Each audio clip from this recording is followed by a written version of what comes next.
আজকের এই মাহফিলের বিশেষ বক্তা হযরত মাওলানা মোহাম্মদ মাসুম বিল্লাহ, মিডিয়া ব্যক্তিত্ব, সিনিয়র শিক্ষক, ideal school and college, Motijheel, Dhaka. হুজুরের বক্তব্য শুরুর আগেই আমাদের এই মাদ্রাসা ছোট্ট খোকা, যার বয়স মাত্র 7+ আপনাদের সামনে পবিত্র কোরআনুল কারীম থেকে তেলাওয়াত করবেন মোহাম্মদ মিকদাদ।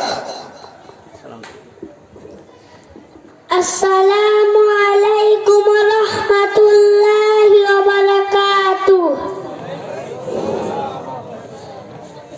আউযু বিল্লাহি মিনাশ শাইতানির রাজীম। বিসমিল্লাহির রাহমানির রাহিম। وكذلك أوحينا إليك روحا من أمرنا ما كنت تدري ما الكتاب ولا الإيمان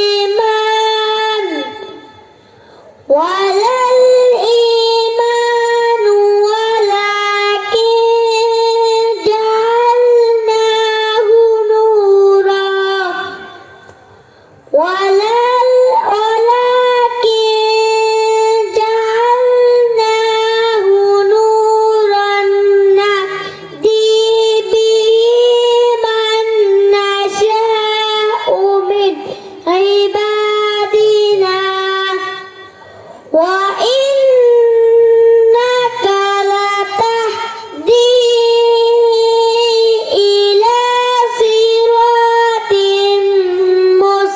مستقيم صراط الله الذي له ما في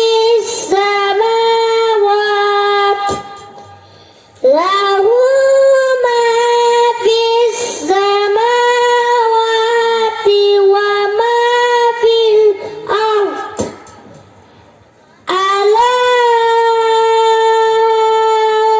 إلى الله تصير الأمور صدق الله العظيم।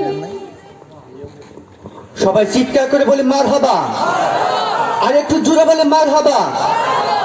হুজুরকে তার গুরুত্বপূর্ণ বয়ান পেশ করার জন্য মাহফিলের পক্ষ থেকে বিশেষভাবে অনুরোধ জানাচ্ছি।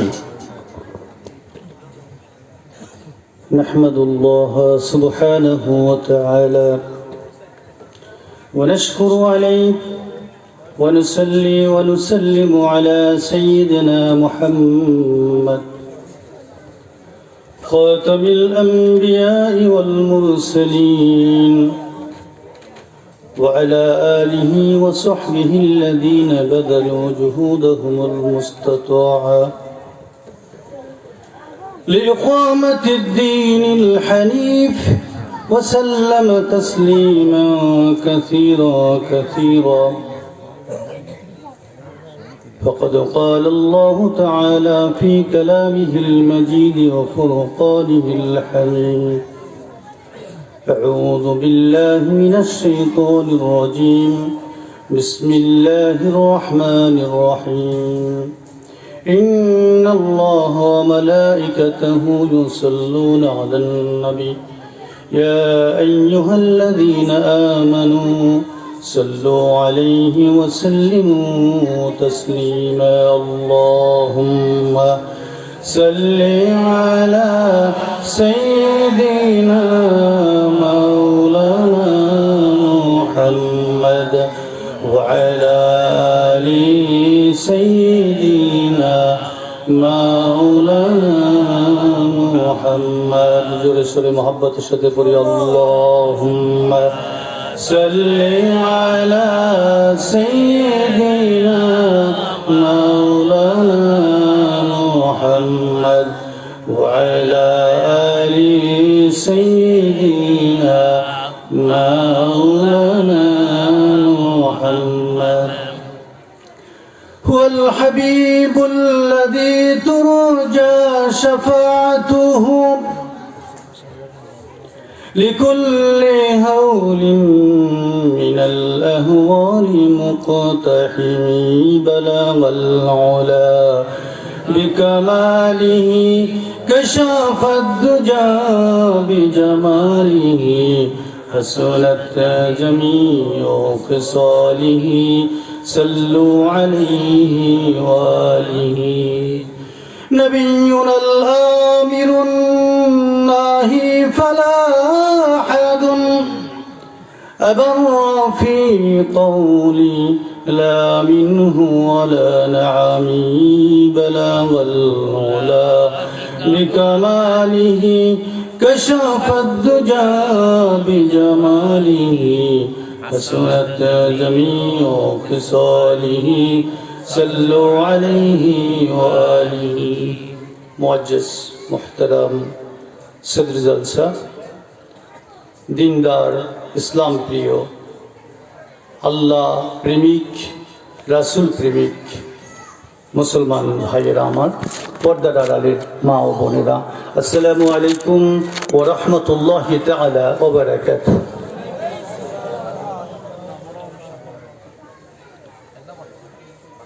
বন্ধুগণ আল্লাহ তাআলার দরবারে লাখো কোটি শুকরিয়া যে আল্লাহকে সন্তুষ্ট করার জন্য আল্লাহর রেজামন্দি হাসিলের জন্য আমরা বাড়ি থেকে এই মঞ্চে এই সামনে শীতের এই রাতে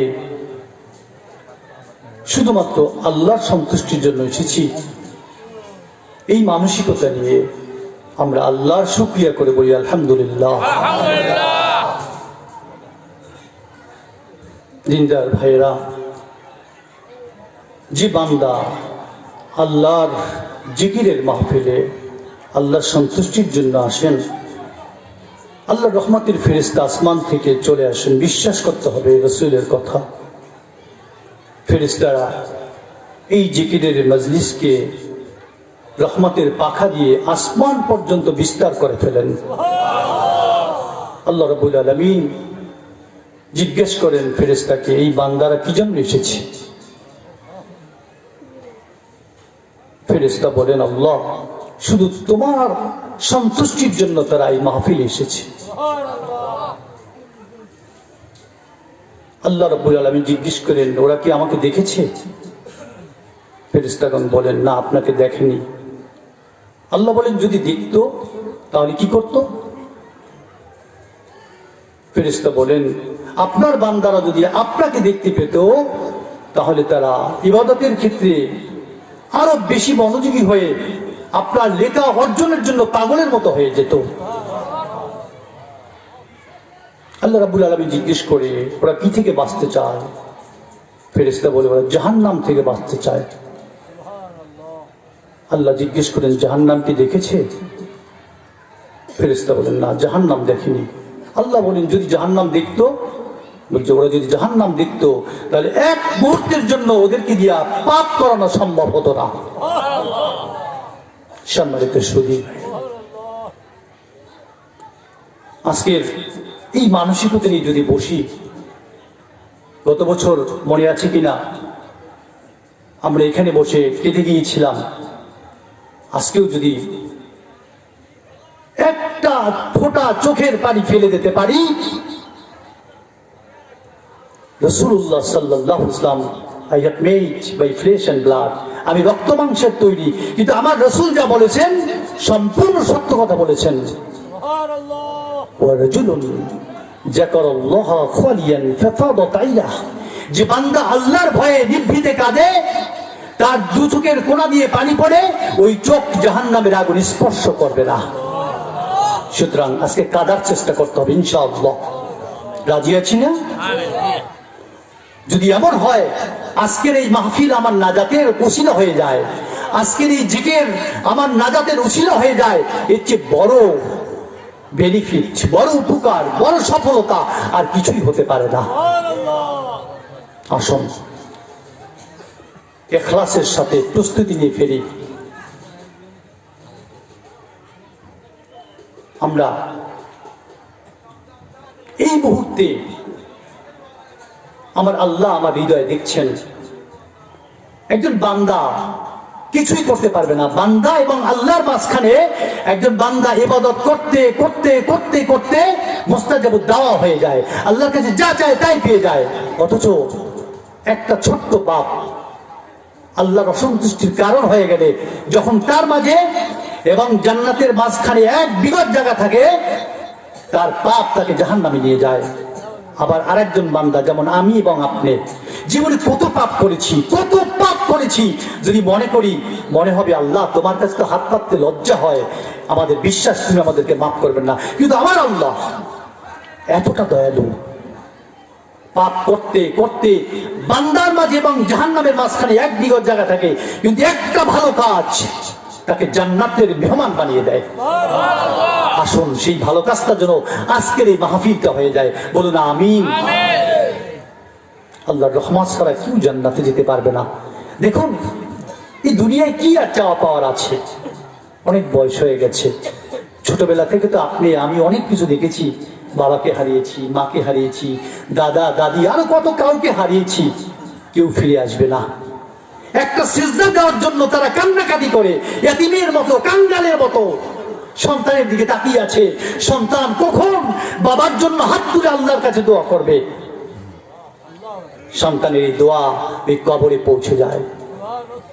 ঠিক যেমন বাবা মা সন্তান হারালে পাগল হয়ে যায়, সন্তানের জন্য বাবা মা যখন দোয়া করে, শিকারীর তীর শিকারের গায়ে পতিত হতে যতটুকু সময় লাগে, তার আগে পিতা মাতার দোয়া সন্তানের জন্য আল্লাহর আরশ পর্যন্ত পৌঁছে যায়। সম্মানিত সুধী, শুরুতেই বলবো, আজকে আমাদের পাশে মাদ্রাসা আছে। এই মাদ্রাসাতে ছোট ছোট শিশুরা লেখাপড়া করে, ওরা একদিন আলেম হবে, আর ওদের মর্যাদা আমার রাসূল বলে দিয়েছে, ফাদলুল আলিমি আলাল আবিদ কাফাদুলি আলা আদনাকুম। আলেমের মর্যাদা আমার কাছে এতটা বেশি, যেমন সাধারণ মানুষের চেয়ে উত্তম, তোমাদের মধ্যে আলেম সবচেয়ে তোমাদের মধ্যে উত্তম। সুবহানাল্লাহ। সেই আলেম কোরআন কারীম শিখছেন, ওদের জন্য দোয়া করব। ওরা আমাদের সন্তান, কমপক্ষে একটা ছেলেকে হলেও দিনদার বানানোর চেষ্টা করব। কে আমার কবরের পাশে গিয়ে আমার জন্য দোয়া করবে?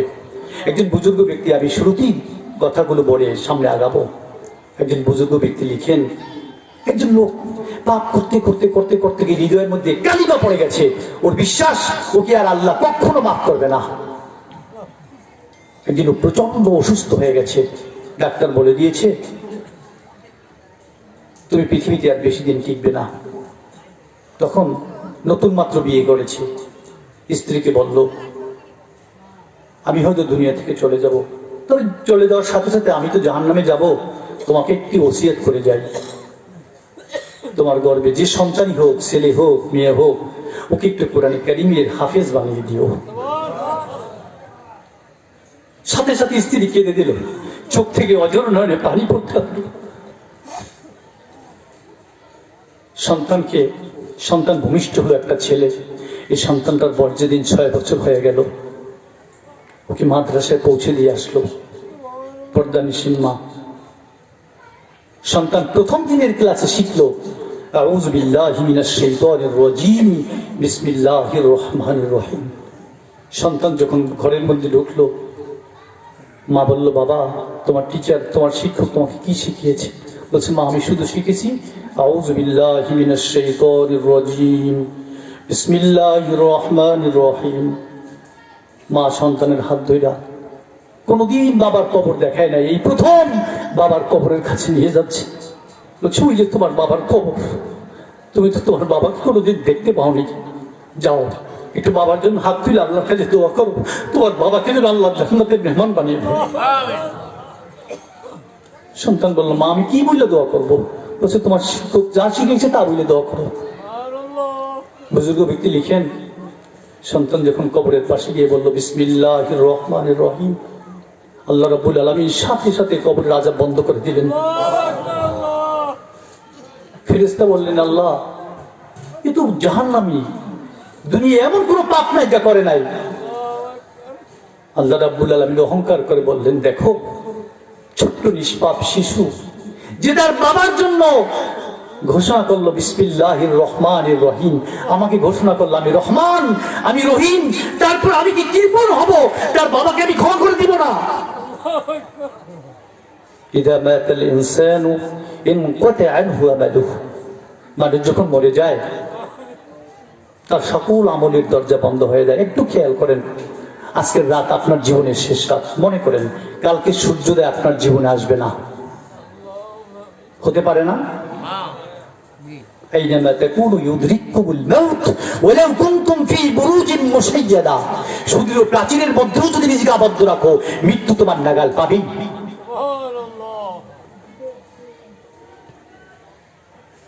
একটু মনে করুন, যদি কালকের সূর্যোদয় আমার জীবনে না আসে, আজকের রাত যদি আমার জীবনের শেষ রাত হয়ে যায়, আমি তো কত গুনাহ করেছি, কিন্তু আমি যদি ইস্তিগফার করি এমন ভাবে ইখলাসের সাথে আল্লাহ, আর আগামীকাল সকালে যখন সূর্যটা উঠবে প্রতিজ্ঞা করলাম আমি এক ওয়াক্ত সালাতও ত্যাগ করব না, আমি আব্বা আম্মার সাথে খারাপ ব্যবহার করব না, আমি মিথ্যা কথা বলবো না, আমি হিংসা করব না, আমি গীবত করব না, আমি কোরআন কারীমকে বিশুদ্ধভাবে তেলাওয়াত করার চেষ্টা করব। আল্লাহ রাব্বুল আলামিন এতটা দয়াবান, সাথে সাথে বান্দার সমস্ত গুনাহ মাফ করে দেন। হযরত মালিক ইবনে দিনার বিখ্যাত তাবী, এমন কোন গুনাহ নাই যা করেন নাই। রাতের বেলা মদ খাইয়ে ঘুমাইতেন, মদ পান করে ঘুমাইতেন। ওনাকে একদিন ওনার এক সাথী জিজ্ঞেস করলেন, আচ্ছা মালিক একটু বলবে তুমি এত ভালো মানুষ হইলে কি কইরা? হযরত মালিক বললেন, শোনো, আমার ছোট্ট একটা মেয়ে ছিল। কেন সন্তান মানুষ বানাবে একটু শুনি নেই? কেন সন্তান পিতাকে ভালোবাসে, মাকে ভালোবাসে? কেন মা বাবা সন্তানকে ভালোবাসে? পৃথিবীর সবচেয়ে এই নিংড়ানো ভালোবাসাটা সবকিছু সন্তানের জন্য। মালিক বললে, দেখো আমার একটা ছোট্ট মেয়ে ছিল, এই মেয়েটাকে আমি এত বেশি ভালোবাসতাম, ওকে সবসময় কোলে পিটি করে রাখতাম, ও হাঁটি হিটি পা পা করে একটু একটু করে বড় হলো। আমি যখন মদ পান করতাম, ও মাঝে মাঝে মদ নিয়ে ছোট্ট বালক বালিকা আমার মাথার উপর ঢাইলে দিত। আমি এত রাগী মানুষ, কিন্তু আমার মেয়েটা যখন মদের বোতল আমার মাথায় ঢালতো আমি কিচ্ছু বলতে পারতাম না। ওদিকে তাকালি আমার সমস্ত রাগ স্তমিত হয়ে যেত। কিন্তু দুর্ভাগ্য আমার, মেয়েটার বয়স যখন 2 বছর হলো, আল্লাহ রাব্বুল আলামিন আমাকে যদি এতিম কইরা মেয়েটাকে দুনিয়া থেকে তুলে নিয়ে গেল। রাতটা ছিল শুক্রবার, পাশাপাশি শবে বারাতের রাত। আমি এশার সালাত আদায় করিনি, আমি মুসলিম কিন্তু এশার সালাত আদায় করিনি। আমি প্রচুর মদ পান করলাম, মদ পান করে ঘুমিয়ে গেলাম। স্বপ্নের মধ্যে দেখতে পেলাম হযরত ইসরাফিল আলাইহিস সালাম সিংহে ফুঁক দিয়ে দিয়েছেন। সমস্ত মানুষ কবর থেকে উঠে হাসরের ময়দানে দৌড়াচ্ছে, আমিও তাদের মধ্যে দৌড়াচ্ছি। উনি স্বপ্নে বলছেন, স্বপ্নের কথা বলছেন। হঠাৎ করে পিছন থেকে একটা প্রচন্ড শব্দ হলো। আমি তাকিয়ে দেখলাম একটা বিশাল পাইথন, একটা অজগর, বিষাক্ত। ও আমাকে তাড়া করছে, এখনই আমাকে ধরে কামড়াবে। সাপটা থেকে বাঁচার জন্য আমি দৌড়াতে শুরু করলাম। আমিও কিয়ামতের কঠিন বিভীষিকাময় যেই মুহূর্তটা, সেই হাসরের ময়দানে আমিও সমবেত হব, কিন্তু সাপটা থেকে বাঁচার জন্য চেষ্টা করছি। সাপ আমাকে তাড়া করেই যাচ্ছে। দৌড়ে গিয়ে দেখলাম একজন বৃদ্ধ লোক, ধবধবে সাদা কাপড় পরিহিত। আমি বললাম, ভাই আমাকে বাঁচাও, আমাকে সাপ তাড়া করছে, আমাকে বাঁচাও। বৃদ্ধ বলল, আমার কোনো ক্ষমতা নাই তোমাকে বাঁচানোর, তুমি সামনে এগিয়ে যাও, দেখো কিছু পারো কিনা।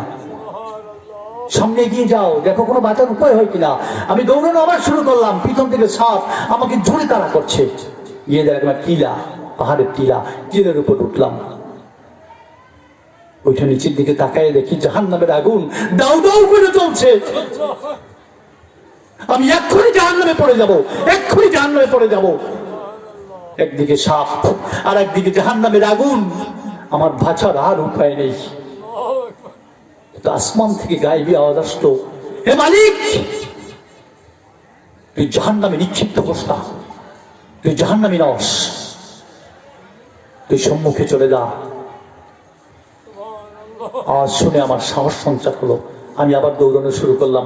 দৌড়াইতে দৌড়াইতে গিয়ে দেখলাম ওই বৃদ্ধ লোকটা আবার। আমি বললাম, আচ্ছা তুমি কেমন বলো তো? আমি একটু আশ্রয় চাইলাম, বাঁচার জন্য বললাম, তুমি আমাকে একটু আশ্রয় দিলে না, বাঁচানোর চেষ্টাও করলে না, তুমি কি মানুষ? এবার বৃদ্ধ চিৎকার করে বলল, বিশ্বাস করো আমি এত কমজোর, এত কমজোর, ওই সব শক্তিশালী, ওর থেকে বাঁচানোর এক বিন্দু ক্ষমতাও নাই। সামনে এগিয়ে যাও, একটা বিশাল পাহাড় আছে, এই পাহাড়ের মধ্যে তোমার কোনো যদি দুনিয়ার নিয়ামত থাকে, সেই নিয়ামত তোমার বাঁচানোর কোনো উপায় হতে পারে। আমি বৃদ্ধর কথা অনুযায়ী দৌড়ে গিয়ে দেখলাম একটা পাহাড়, পাহাড়ের চতুর্দিকে স্বর্ণের কপাট, কপাটগুলো রেশমি কাপড় দিয়ে ঢাকা। প্রত্যেকটা দরজার সামনে এক একজন ফেরেশতা দাঁড়িয়ে আছে। আমাকে দেখা মাত্রই ফেরেশতা দরজা খুলে দিল, আমি ভিতরে প্রবেশ করলাম। অনেকগুলো শিশু এগিয়ে আসলো। একটা শিশু বললে, আচ্ছা তোমার কেমন বলো তো, এই লোকটা সাপ থেকে বাঁচার জন্য চেষ্টা করছে, আর তোমরা এতগুলো শিশু এই লোকটাকে বাঁচানোর চেষ্টা করলে না? হঠাৎ করে তাকিয়ে দেখলাম ওই আমার 2 বছরের শিশুটাও তাদের মধ্যে আছে। আমার চোখ যখন ওর চোখের উপর পড়লো, ও আমাকে আব্বা বলে চিৎকার করে, আব্বা। আমি ধৈর্য ধারণ করতে পারলাম না, আমি হাঁটু গিয়ে বসে পড়লাম। মেয়েটি এসে আমার কোলের মধ্যে বসলো, বসে আমার দাড়ি ধরে আদর করতেছিল। এরপরে ও একটা নূরের পাহাড়ের উপর লাফ দিয়ে উঠে গেল, উঠে ওর বাম হাত দিয়ে আমার ডান হাতটাকে ধরলো। ওর হাতের সাহায্যে আমিও পাহাড়ের উপর উঠলাম। ওর ডান হাত দিয়ে সাপের দিকে ইশারা করলো, সাপটা দূরে চলে গেল, চোখের আড়ালে চলে গেল। ও তেলাওয়াত করলো, আলাম ইয়ানি লিল্লাযীনা আমানু আন তাখশা কুলুবুহুম লিযিকরিল্লাহ ওয়া মা নাযালা মিনাল হক। আমি বললাম, মা তুমি তো কোরআন কারীম তেলাওয়াত করতে পারতে না, কে শিখায় তোমাকে কোরআন? বলছে, আব্বা আমরা না এইখানে সব শিশুরা কোরআন কারীম শিখি। আমি বললাম, তোমরা কি করো? আব্বা আমরা তোমাদের জন্য অপেক্ষা আছি, যেদিন তোমরা মরে যাবে তোমাদের জন্য আমরা শাফি হয়ে তোমাদেরকে জান্নাত পর্যন্ত পৌঁছে দেব।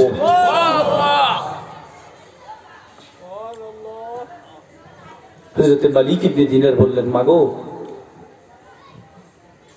ওই সাপটা কে? বললেন, বাবা ওই সাপ হচ্ছে তোমার পাপ, ওটা এত শক্তিশালী। আমি বললাম, এই বৃদ্ধ কি? বলতে, বৃদ্ধটা হচ্ছে তোমার পুণ্য, ওটা খুব কমজোর, দুর্বল। এই কমজোর বৃদ্ধ, এই নেক আমলের চেয়ে তোমার পাপ এত শক্তিশালী, যাকে আল্লাহ একটা সাপে রূপান্তরিত করে দিয়েছেন। প্রিয় ভাইয়েরা, আল্লাহর কাছে প্রার্থনা করে ফেলি এক্ষুনি, আল্লাহ আমার কবরটাকে তুমি সম্প্রসারিত করে দিও। আল্লাহর কাছে দোয়া করে ফেলি, আল্লাহুম্মা নাজ্জিনা মিনান নারি বিল কোরআন। আল্লাহ এই কোরআনের মহান বদৌলতে জাহান্নাম থেকে আমাকে তুমি বাঁচাও। ওয়া আদখিলনা ফিল জান্নাতি বিল কোরআন। এই কোরআনের বদৌলতে তুমি আমাকে জান্নাতের মেহমান বানিয়ে দাও। আল্লাহুম্মা জাআলিল কুরআনা লানা কারিনান ফিদ দুনিয়া ওয়া ফিল কবরি বুউসি মুগনিসা ওয়া আলা সিরাতি নূরা। আল্লাহ কোরআনকে আমার সঙ্গী বানিয়ে দাও কবরের মধ্যে, আর আমার কবরটাকে তুমি কোরআনের মাধ্যমে নূর বানিয়ে দাও। ছোট ছোট যেসব শিশুরা কোরআনে কারীম তেলাওয়াত করে বিশুদ্ধভাবে, ওদের জন্য দোয়া করব, ওরা যেন আমার কবরের পাশে গিয়ে আল্লাহর কাছে হাত তুলে বলতে পারে, রব্বির হামহুমা কামা রাব্বায়ানি সগীরা। বলছিলাম যে আল্লাহর রহমত ছাড়া আমরা কেউ জান্নাতে যেতে পারবো না। কেউ বুকে হাত দিয়ে বলতে পারি না যে আমি গুনার কাজ করি নিয়েছি। প্রত্যেক মুহূর্তে ফজরের সালাত কাজা হয়ে যাচ্ছে, জোহর যাচ্ছে, আসর যাচ্ছে, অথচ আমার রাসূল ইন্তেকালের 5 দিন পূর্বে প্রচন্ড অসুস্থ হয়ে গেলেন, প্রচন্ড। রাসূলুল্লাহ মা আয়েশা সিদ্দিকা রাদিয়াল্লাহু তাআলা আনহার উরুর উপরে মাথা দিয়ে কখনো হুশ কখনো বেহুশ। জিজ্ঞেস করলেন, আয়েশা মসজিদে নববীর কি অবস্থা? বলছেন, বাবা আপনার ইন্তজার করতে করতে, অপেক্ষা করতে করতে সাহাবায়ে কেরাম কাঁদতে কাঁদতে দাড়ি মোবারক ভিজিয়ে ফেলেছে। সাহাবায়ে কেরাম বলেই ফেলেছে, আমরা বোধহয় চিরদিনের জন্য রাসূল থেকে এতিম হয়ে গেলাম, আর বোধহয় রাসূল আমাদের ইমামতি করবে না। আয়েশা একটু দরজাটা খুলে দাও। আমাকে একটু, এখন কোন সময় বলছি, ঈশার সময়, বলছি একটু সালাতের দৃশ্যটা একটু আমাকে দেখাও। রাসূলুল্লাহ বললেন, আয়েশা আমার মাথাটা একটু উপরে উঠিয়ে ধরো। রাসূলুল্লাহ সালাতে জামাতের কাতার দেখলেন, আবার মাথাটাকে নিচু করে ফেললেন। মা আয়েশা সিদ্দিকা তাকিয়ে দেখলেন রাসূলুল্লাহ দুই কোনা, চোখের কোনা দিয়ে পানি জর্জর করে পড়ছে। বললেন, ইয়া রাসূলুল্লাহ আপনি কান্না করেন কেন, কেন কাঁদেন? বললেন, আয়েশা এইটা আমার কোনো দুঃখের কান্না নয়, এটা আমার তৃপ্তির কান্না, এটা আমার আনন্দের কান্না। আমার বিশ্বাস আমার উম্মতরা কিয়ামত পর্যন্ত এইভাবে কাতার বন্দী হয়ে সালাত আদায় করবে। ইনশাআল্লাহ নিয়ত করে ফেলি, আমরা কেউ সালাত ত্যাগ করব না ইনশাআল্লাহ। চেষ্টা করতে পারবো না? হাত তুলে দেখাই। আল্লাহুম্মা শাদ, আল্লাহুম্মা শাদ, আল্লাহুম্মা শাদ। আল্লাহ তুমি সাক্ষ্য দেখো, আল্লাহ তুমি সাক্ষ্য দেখো, আল্লাহ তুমি সাক্ষ্য দেখো। এই হাতগুলো যেন প্রত্যেকটা হাত জান্নাতে প্রবেশ করে। হাত নামান। বিদায় হজের দিন রাসূলুল্লাহ কি বলেছিলেন, হে আল্লাহ হাল বাল্লাগতু রিসালাতি, আমি কি আমার রিসালাতের দায়িত্ব পৌঁছে দিতে পেরেছি? লক্ষাধিক সাহাবা হাত তুলে বলছে, ইয়া রাসূলুল্লাহ বাল্লাগতা রিসালাতাক, আপনি আপনার রিসালাতের দায়িত্ব পৌঁছে দিয়েছেন। রাসূলুল্লাহ বলছেন, হে আল্লাহ তুই সাক্ষ্য দেখো, হে আল্লাহ ওর হাত জাগিয়ে বলেছে তুই সাক্ষ্য দেখো, তুই সাক্ষ্য দেখো। আল্লাহর রহমান হযরত মুসা কালিমুল্লাহ আল্লাহর সাথে কথা বলতে পারতেন। জলিলুল কদর রাসূল, ওনার খুব আকাঙ্ক্ষা জাগলো। আল্লাহর কাছে বলেন, আল্লাহ আমি তো তোমার জলিলুল কদর রাসূল, আচ্ছা আমার এই জনপদে, আমার এই এলাকায় সবচেয়ে নিকৃষ্ট পাপী লোকটাকে আমাকে একটু দেখাই দিবা? আল্লাহ রাব্বুল আলামিন বললেন, আজকের সকালে সবার আগে তোমার সম্মুখ দিয়ে যে লোকটা হেঁটে যাবে সেই হচ্ছে তোমার জনপদের সবচেয়ে নিকৃষ্ট পাপী। মুসা আলাইহিস সালাম ঠায় দাঁড়িয়ে রইলেন। দেখতে পেলেন একজন কৃষক, হাতে তার একটা ছোট্ট শিশু, কাঁধে তার কোদাল, মিঠো পথ পার হয়ে পাহাড়ের পাদদেশে দিশিয়ে কোদাল দিয়ে সে পাথর ভূমি খনন করছে। মুসা আলাইহিস সালাম চিনে ফেললেন যে এই লোকটাই সবচেয়ে পাপী। আবার দুপুর গড়িয়ে গেল। মুসা আলাইহিস সালাম আল্লাহকে বললেন, আল্লাহ পাপী লোক তো চিনলাম, আমার পরে সবচেয়ে কাছের মানুষটাকে, সবচেয়ে উৎকৃষ্ট মানুষটাকে আমাকে একটু দেখাই দিবা? বলছে, আজকে বিকেল বেলা গধূলিতে তোমার সম্মুখ দিয়ে সবার আগে যেই লোকটা হেঁটে যাবে সেই হচ্ছে তোমার জনপদে তোমার পরে সবচেয়ে উৎকৃষ্ট ব্যক্তি। মুসা আলাইহিস সালাম স্থির হয়ে দাঁড়িয়ে রইলেন, আমার পরে সবচেয়ে আল্লাহর কাছে প্রিয় ব্যক্তির কাছে দেখবো। মুসা আলাইহিস সালাম দেখলেন সকালে আল্লাহ যাকে পাপী বললেন, বিকেলে তাকে বললেন সবচেয়ে পুণ্যবান। সুবহানাল্লাহ। মুসা আলাইহিস সালাম, আল্লাহ তুমি আমার সাথে কি মজা করতেছো? সকালে যারে বললা পাপী, বিকেলে তারে বললা সে পুণ্যবান, কারণটা কি? আল্লাহ রাব্বুল আলামিন বললেন, মুসা সকালে এই লোকটা পাপী ছিল, সবচেয়ে পাপী ছিল। ও যখন কোদাল দিয়ে কোপাইতেছিল, শিশুটি ওকে বলল, আব্বা এই পাথুরে ভূমি, সমতল ভূমির চেয়ে বড়, বলছে এর চেয়ে বড় হচ্ছে এই পাহাড়। পাহাড়ের চেয়ে বড় কি? বললেন, পাহাড়ের চেয়ে বড় হচ্ছে ওই আকাশ। বলছে, আকাশের চেয়ে বড় কি? তখন বাবা চোখের পানি ছেড়ে দিয়ে বললো, বাবা আকাশের চেয়ে বড় আমার গুনাহ, আমার গুনাহ এত বেশি যে আকাশও ধারণ করতে পারবে না। তার চেয়ে বড় কি? বলছে, আমার গুনাহ আল্লাহর রহমতের কাছে একদম তুচ্ছ, কিছুই না। আল্লাহর রহমত সবচেয়ে বেশি বড়। আল্লাহ বললেন, আমি এই কথাটা এত বেশি ভালোবাসে ফেললাম, এত পছন্দ করলাম, ওর জিন্দগির সব গুনাহ মাফ করে দিলাম।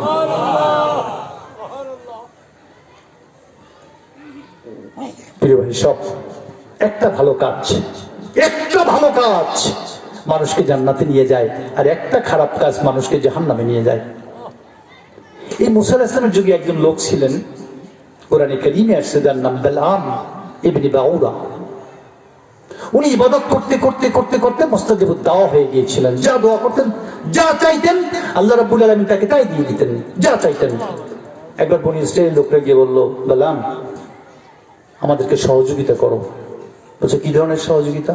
বলছে, মুসার বিরুদ্ধে একটু বদদোয়া দাও। বলছে, অসম্ভব। মুসার যিনি প্রতিপালক, আমারও তিনি প্রতিপালক। মুসা যার বান্দা, আমিও তার বান্দা।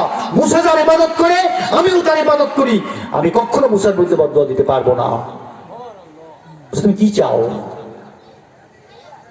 তুমি তোমার চরিত্রকে চরিতার্থ করবে, যা চাও তাই দিব। কত অর্থ চাও? শয়তান খুব শক্তিশালী, মনে রাখতে হবে ভাই।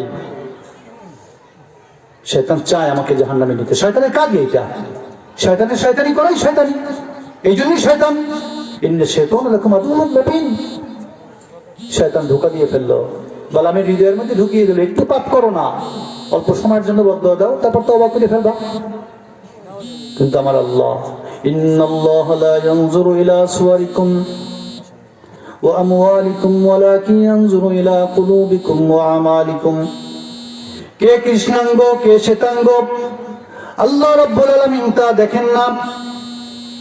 কে কালো কে সাদা, কার কত টাকা আছে, কে কত ধনাঢ্য, কে কত সুন্দর, আমার আল্লাহ রাব্বুল আলামিন তা দেখেন না। আল্লাহ রাব্বুল আলামিন বান্দার আমলগুলো দেখেন,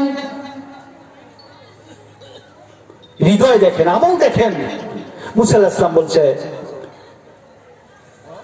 তোমরা আমার পথে এসো, আল্লাহকে এক বলে ডাকো। যিনি বলেছেন আল্লাহ, আমি একমাত্র আল্লাহ, ফাবুদনি, সুতরাং আমার ইবাদত করো। প্রত্যেক নবী রাসূল এই দাওয়াত দিয়েছেন। ওরা চিন্তা করলো আমরা আমাদের পূর্বপুরুষের ধর্ম ছাইরা এটা সম্ভব না। এবার বালামকে রাজি করে না, বালাম উপরে উঠলো, ওইটা মুসার বিরুদ্ধে বদদোয়া দেওয়া শুরু করলো। কিন্তু আমার আল্লাহ হৃদয় দেখেন, আল্লাহ বালামের হৃদয় দেখে ফেলে বালামের উপরে আল্লাহ অভিশপ্ত একটা অভিশাপ নিয়ে ফেললেন। বালাম পাহাড় থেকে যখন চিৎকার করে মুসার বিরুদ্ধে বদদোয়া দিতে চায়, তখন মুসার পক্ষে কথা বলা শুরু হয়ে গেল। বনি ইসরাঈল বলছে, তুমি বিশ্বাসঘাতক। বলছে কেন? বলছে তুমি মুসার পক্ষে কথা বলছো কেন? বলছে আমি বারবার চেষ্টা করছি, কিন্তু আমার মুখ থেকে বদদোয়া আসে না। নিচে নেমে আসলো, বালামের জিহ্বাটা লম্বা হয়ে নাভি পর্যন্ত নেমে আসলো। আল্লাহ রাব্বুল আলামিন বালামকে কুকুরের সাথে তুলনা করলো। একটা কুকুর যেমন ক্লান্ত হোক, পরিশ্রান্ত হোক, শক্তিশালী হোক, একটু দৌড়েলি হাঁপাতে হাঁপাতে জিহ্বা থেকে লালা ছাড়ে, বালাম এভাবে লালা ছাড়তে ছাড়তে মৃত্যুর কোলে ঢলে পড়লো। তওবা তার নসিব হলো না। একটা লোভ তাকে কোথায় নিয়ে গেল? লোভ করা যাবে না, লোভ করবো না ইনশাআল্লাহ। কেন লোভ করবো না? সূত্রটা শিখিয়ে দেই। خلق الله مقادير الخلق قبل ان يخلق السماوات والارض ب50,000 سنه। এই যে আমি দুনিয়াতে আসছি, কয়দিন দুনিয়ায় থাকবো, আপনি কয়দিন থাকবেন কেউ বলতে পারে না, পৃথিবীতে কেউ বলতে পারে না থাকে নাই। আল্লাহ বলছেন আসমান জমিন সৃষ্টির 50,000 বছর পূর্বে আল্লাহ রাব্বুল আলামিন মানুষের ভাগ্যগুলি লিখে রেখেছেন। সুতরাং প্রতিটা মুহূর্তে চেষ্টা করতে হবে, আল্লাহ তুমি আমাকে জান্নাতি করো, আল্লাহ তোমার লেখা দাও, আল্লাহ জাহান্নাম থেকে বাঁচাও। বালাম জাহান্নামে চলে গেল। আবার আমরা একটি নাম সবাই জানি, আবু জাহেল, যে রাসূলুল্লাহকে এত কষ্ট দিয়েছে, এত কষ্ট দিয়েছে। তার ছেলের নাম ছিল ইকরামা। কি নাম ছিল? ইকরামা। একটু মনোযোগ দিয়ে শুনতে হবে, ভালো হয়ে যাব, আমি ভালো করে ফেলবো। বিশেষ করে এখানে যে যুবকগুলো আছো তোমাদেরকে বলছি, একজন মানুষ যখন বৃদ্ধ হয়ে যায়, আল্লাহ রাব্বুল আলামিনের কাছে তার আমলগুলো অত বেশি পছন্দের না। এই জন্য পছন্দের না কারণ বৃদ্ধ মনে করে আমি তো কালকেও চলে যেতে পারি, যুবক মনে করে আরে আমার তো এখন পাপের সুযোগ।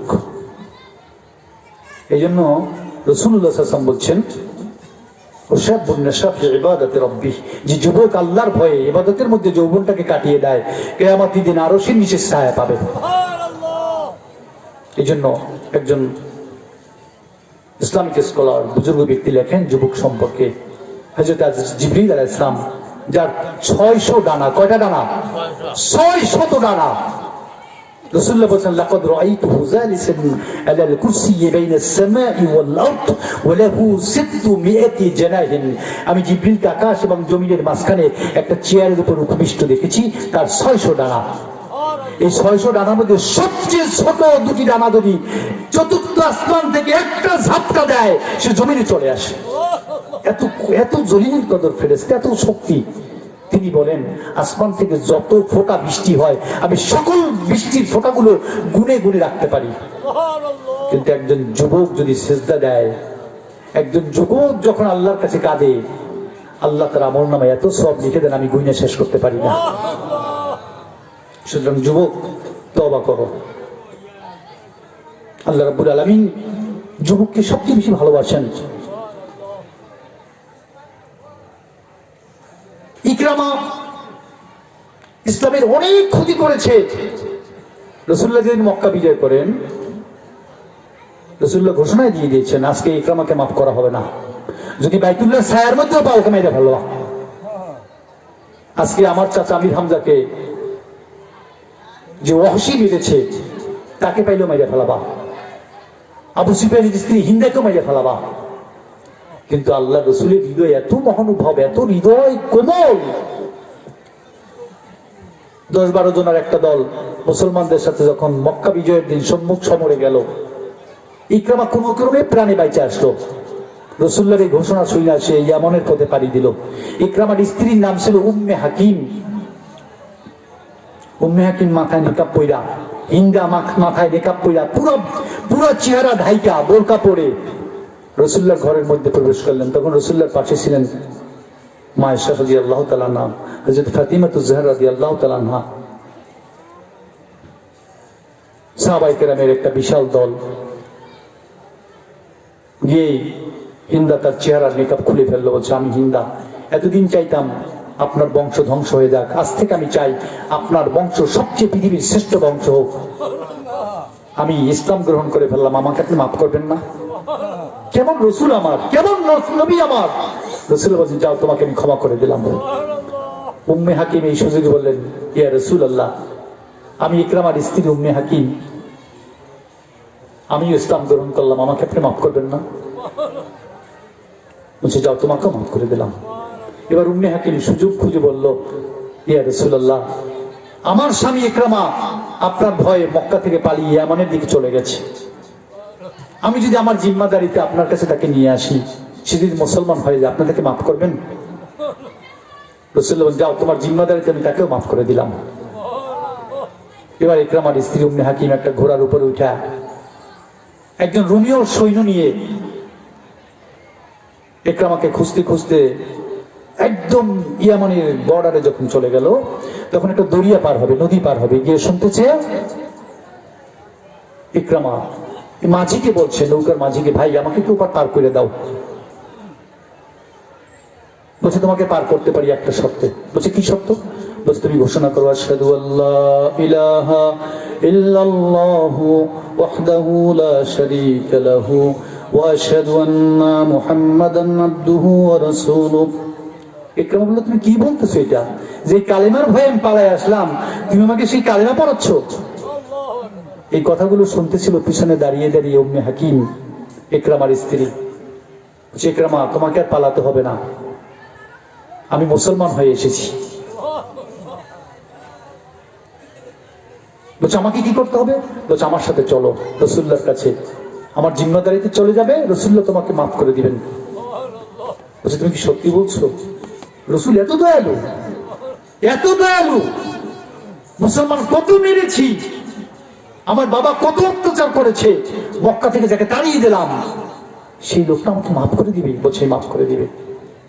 দেখেন রাসূলুল্লাহ সাল্লাল্লাহু আলাইহি ওয়াসাল্লাম ঠিক ইয়ামান থেকে যখন পথিমধ্যে এসে স্ত্রী সুলভ আচরণ করতে চেয়েছে, ইকরামা উম্মে হাকিমের সাথে বলছে খবরদার আমাকে স্পর্শ করবে না, কারণ তোমার মাঝে আমার মাঝে ডিফারেন্স সৃষ্টি হয়ে গেছে, প্রিভেনশন সৃষ্টি হয়ে গেছে।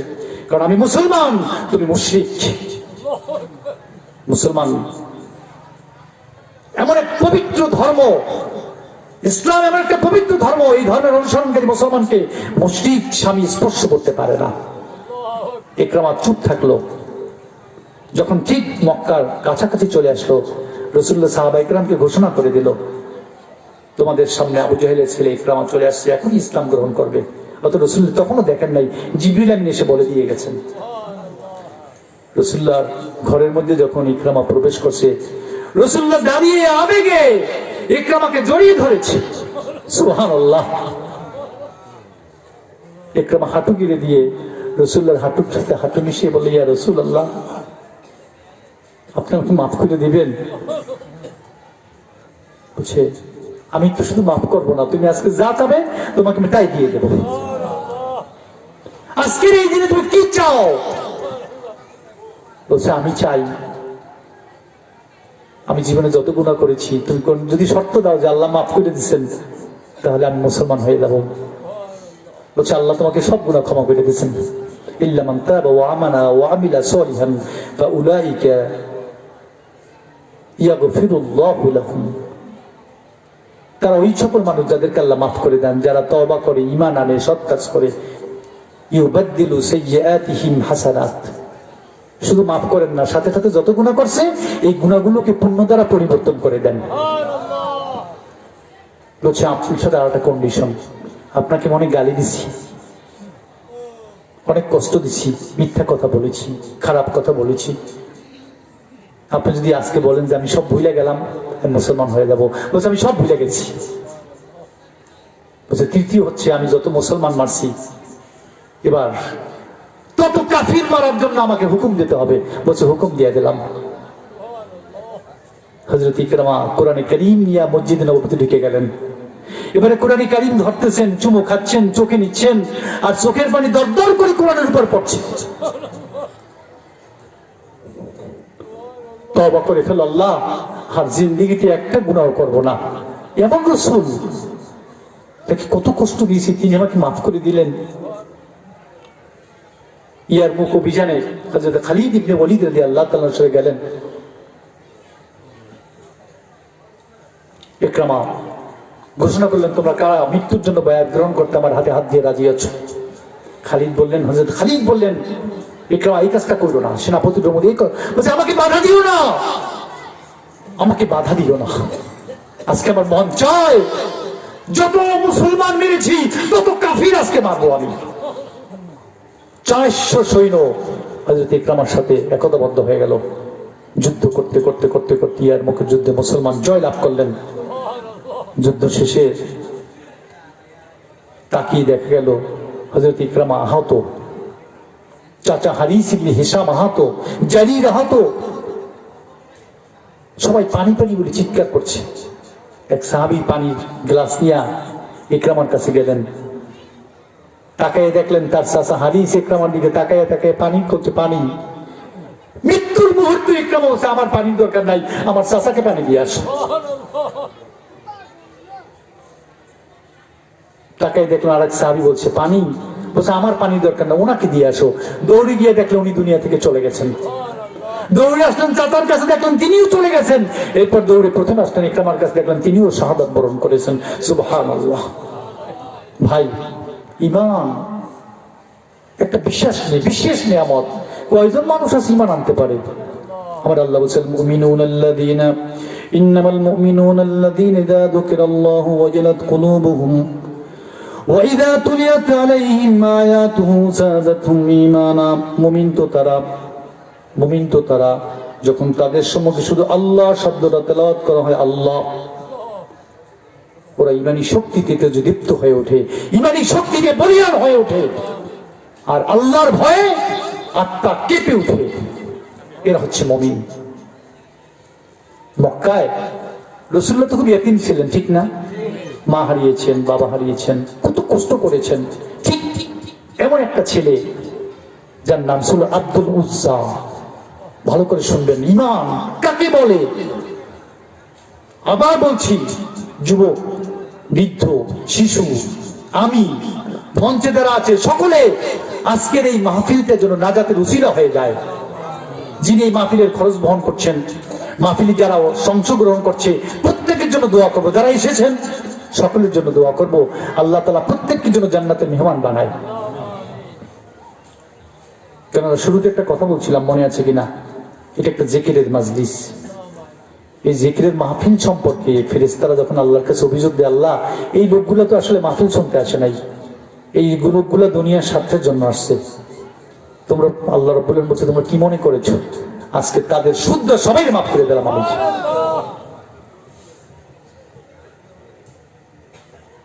আব্দুল উজ্জা ছোট্টবেলা বাবাকে হারিয়েছে, অভাবের সংসার, মা নানা বাড়ি চলে গেছে। আব্দুল্লাহ চাচা খুব ধনাঢ্য ছিল, উট, ঘোড়া, মেষ, ভেড়া। চাচার কোনো সন্তান ছিল না, নিঃসন্তান ছিল, সবকিছু আব্দুল উজ্জাকে দিয়ে দিচ্ছে। কিন্তু মক্কায় থাকা অবস্থায় আব্দুল উজ্জা রাসূলুল্লাহর আদর্শ দেখে তার অন্তর মোলায়েম হয়ে গেছে। একদিন সুযোগ বুঝে বললো, চাচা মোহাম্মদ মানুষটা কেমন? বলছে, ভাতিজা খুব ভালো মানুষ। বলছে, যে ধর্মের কথা বলে সত্য? বলছে, হ্যাঁ সত্য। বলছে, তাহলে তুমি তার ধর্ম গ্রহণ করো না কেন? বলছে, না, আমি বাপ দাদার ধর্ম ছেড়ে তার ধর্ম গ্রহণ করতে পারবো না। আব্দুল উজ্জা বললো, এতদিন অপেক্ষায় ছিলাম যে চাচা তুমি আগে মুসলমান হওয়া, তারপর আমি মুসলমান হবো, কিন্তু আমি আর অপেক্ষার প্রহর গুনতে পারলাম না। আমি এখনই ঘোষণা করলাম, আশহাদু আল্লা ইলাহা, আমার সাথে পড়েন, আশহাদু আল্লা ইলাহা ইল্লাল্লাহু ওয়াহদাহু লা শারীকা লাহু ওয়া আশহাদু আন্না মুহাম্মাদান আবদুহু ওয়া রাসূলুহু। মন থেকে পড়েছেন তো? মন থেকে পড়েছেন তো? তাহলে শুনে না এই শাহাদাতের কথা। কিয়ামতের কঠিন বিভীষিকার মতো এরকম আরশে পাদদেশে রাসূলুল্লাহ সিজদায় পড়বেন, বিচার শুরু হয়ে যাবে। কোটি কোটি মানুষ যেদিন সন্তান পিতাকে দেখে পালাবে, পিতা সন্তানকে দেখে পালাবে, স্বামী স্ত্রীকে দেখে পালাবে, সেই দিন এক বান্দাকে আল্লাহ কাছে ডাকবেন, এদিকে আসো, এদিকে আসো। রাসূলুল্লাহ বলছেন, বিশুদ্ধ হাদিস। লোকটি আসবেন, ফেরেশতাকে ডাকবেন, এর পাপগুলো দেখাও থেকে। 99টা দপ্তর খুলবেন, এক একটা দপ্তরে পৃষ্ঠাগুলো খুলতে খুলতে খুলতে খুলতে চোখের সীমানার বাইরে চলে যাবে। এরকম 99টা দপ্তর। বলবে, এই পাপগুলো করেছে কে? বলছে, আল্লাহ আমি করছি। বলবে, ভালো কাজ করছো একটাও? বলছে, আমি আল্লাহ একটাও ভালো কাজ করিনি, একটা ভালো কাজও করিনি।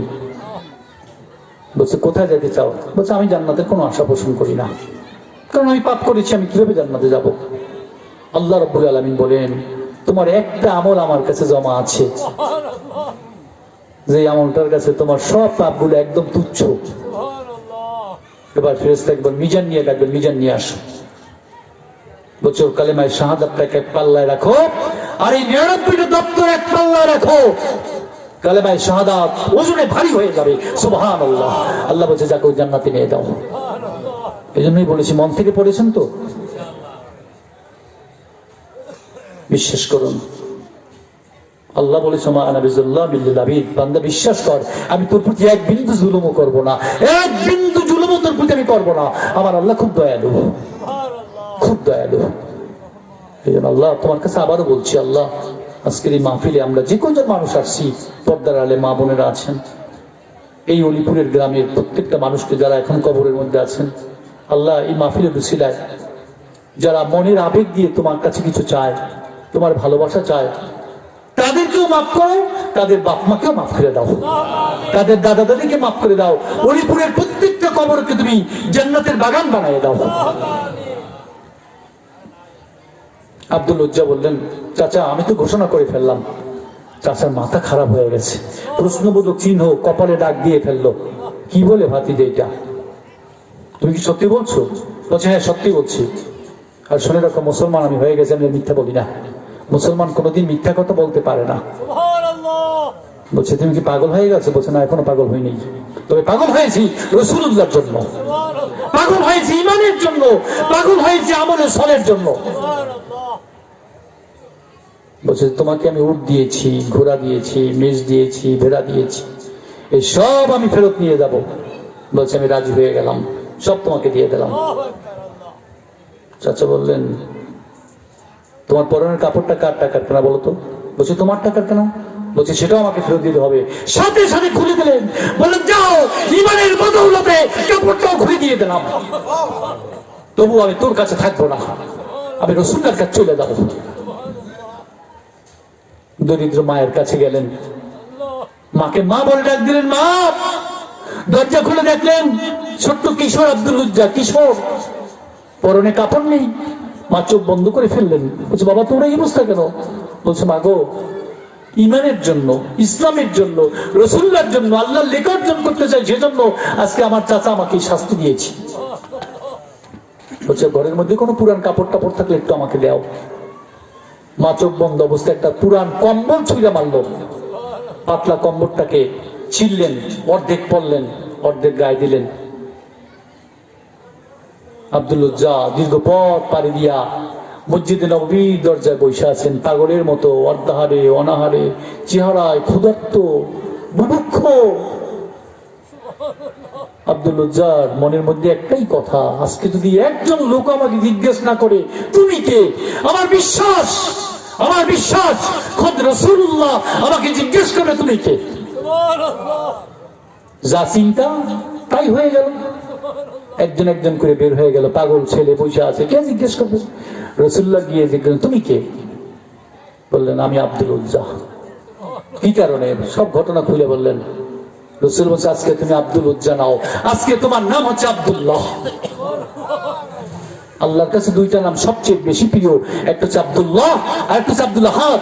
বলছে তুমি আসহাবে সুফফার সাথে আজকে থাকবে। এখানে 70 জন সাহাবী আছে, খাবার পাইলে খায়, না পাইলে খায় না, দিনের জন্য পরিশ্রম করে, কোরআন কারীম তেলাওয়াত করে, রাসূলুল্লাহর ডাকে সাড়া দেয়, আল্লাহর আহ্বানে সাড়া দেয়, ওদের সাথে থাকো। আব্দুল উজ্জা আজকে আব্দুল্লাহ হয়ে কোরআনকে এত ভালোবাসলো, জোরে জোরে চিল্লে কোরআন কারীম তেলাওয়াত করে। সাহাবায়ে কেরাম এসে নালিশ করলো, ইয়া রাসূলুল্লাহ, আব্দুল্লাহর কোরআন কারীম তেলাওয়াতে আমরা ঘুমাইতে পারি না, এত চিল্লায়। রাসূলুল্লাহ বলে চিল্লাইতে দাও, ওর ঈমান অনেক দামি ঈমান, অনেক কষ্টের ঈমান, ওকে চিল্লাইতে দাও, মন ভরে চিল্লাইতে দাও।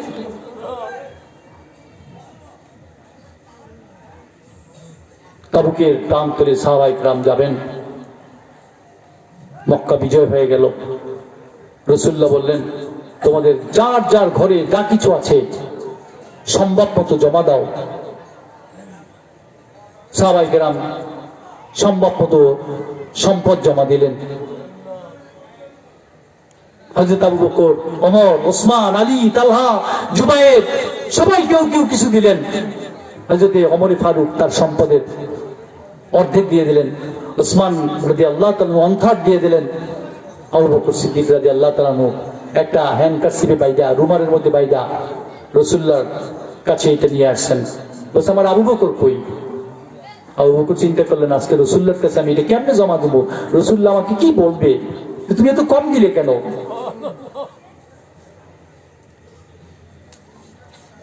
সবাই সাহাবায়ে কেরাম প্রতিযোগিতা করতেন সওয়াবের জন্য, আমি আর আপনি প্রতিযোগিতা করি সম্পদের জন্য। আমি একজনকে হিংসা করি, আপনি আমাকে হিংসা করেন, আপনাকে আমি মারি, আপনি আমাকে মারেন, দুনিয়ার জন্য। সাহাবায়ে কেরাম কাঁদতেন, প্রতিযোগিতা করতেন পরকালের জন্য। রাসূলুল্লাহ ঘোষণা করলেন আজকে তোমরা যা কিছু জমা দিয়েছো সকলের আমল নামায় যত সওয়াব হয়েছে আমার আবু বকরের আমল নামায় তার চেয়ে দ্বিগুণ সওয়াব হয়েছে। হযরত ওমর মন খারাপ করলেন, ওসমান মন খারাপ করলেন। তাদের মনকে খুশি করার জন্য আবু বকরকে ডাকলেন। আবু বকর রাদিয়াল্লাহু তাআলা পিলারের আড়াল থেকে আসলেন, এসে বললেন আবু বকর তোমার হাতে কি? বলছে হুজুর এটা আমার ঘরের সম্পদ, আজকে সন্ধ্যায় যে বাতিটা জ্বালাইতাম সেটাও জমা দিয়ে দিছি। বলছে ঘরে কি রেখে আসছো? বলছি ইয়া রাসূলুল্লাহ আমার ঘরে আল্লাহ রসুল বাদে আর কিচ্ছু নাই, সব দিয়ে দিছি। আমার ঘরে যদি কিছু থেকে থাকে শুধু আল্লাহ এবং তার রাসূল আছেন। আব্দুল উজ্জা যিনি মুসলমান আব্দুল্লাহ হলেন, দৌড়ে আসলেন, ইয়া রাসূলুল্লাহ আমি ওই যুদ্ধে যাব, আমাকে যুদ্ধে যেতে অনুমতি দেন। বলছে তুমি কিশোর ভালো, তুমি যুদ্ধ করতে পারো না, কেমনে যুদ্ধে যাবা? বলছে হুজুর আমাকে যাইতে অনুমতি দেন, আমার মন চায়, হুজুর আমাকে বাধা দিয়েন না।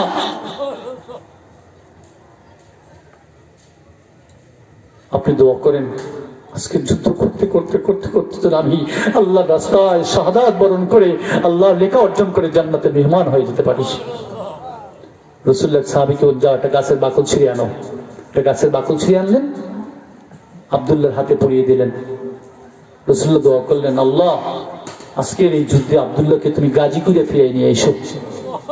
এবার আব্দুল্লাহ আবার কান্না শুরু করলেন, ইয়া রাসূলুল্লাহ আমি ছিলাম শহীদ হতে, আপনি বললেন গাজীর দোয়া করলেন। রাসূলুল্লাহ সাথে বলছেন উপস্থিত সাহাবী শুনে রেখো, আব্দুল্লাহ যদি জ্বরে আক্রান্ত হয়ে মারা যায় তার নসিব হবে শাহাদাত। তাবুকের প্রান্তরে কয়েকদিন পর্যন্ত সাহাবায়ে কেরাম, একদিন রাসূলুল্লাহর কানে খবর আসলো সকালবেলা আব্দুল্লাহ জ্বরে প্রচন্ড জ্বরে আক্রান্ত। কিছুক্ষণ পরে এক সাহাবী দৌড়ে আসলো, ইয়া রাসূলুল্লাহ এইমাত্র আব্দুল্লাহ দুনিয়া থেকে চলে গেছেন।